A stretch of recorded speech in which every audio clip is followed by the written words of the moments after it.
The vision articulated through the National Education Policy 2020, with its emphasis on multidisciplinary universities, academic flexibility, research orientation, and institutional autonomy, has provided with a long-awaited strategic compass.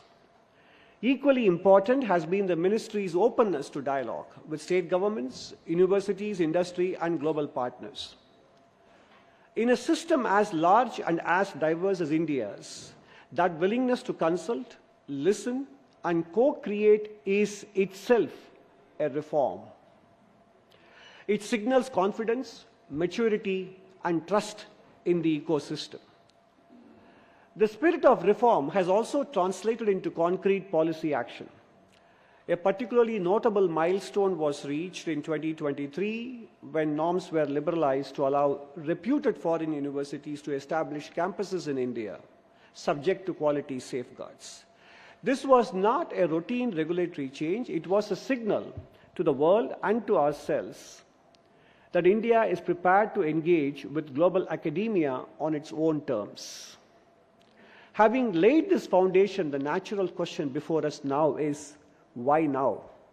Why is this moment, not next year, not later this decade, why is this moment the right one to reimagine India's higher education in a more ambitious way?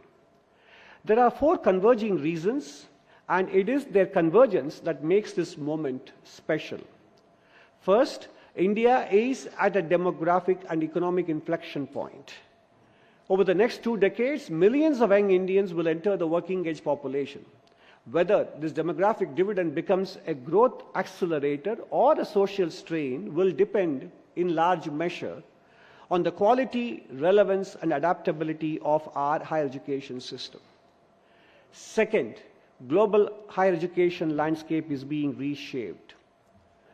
Traditional destination countries are facing demographic slowdown, fiscal pressures, and political constraints on international students.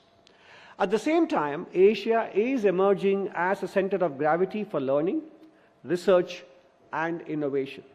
India has a rare opportunity to move from being primarily a sender of students to becoming a destination for global learners and scholars. Third, technology has broken old constraints. Digital platforms, hybrid delivery models, modular credentials, which Professor Anil Saksarabuddhe spoke about, and AI-enabled pedagogy allow us to scale quality in ways that were simply not possible a decade ago. And finally, this is crucial, the groundwork for the policy has already been laid. The NEP has opened doors, regulatory thinking is evolving. What is now required is execution, institutional courage, and cooperative federalism.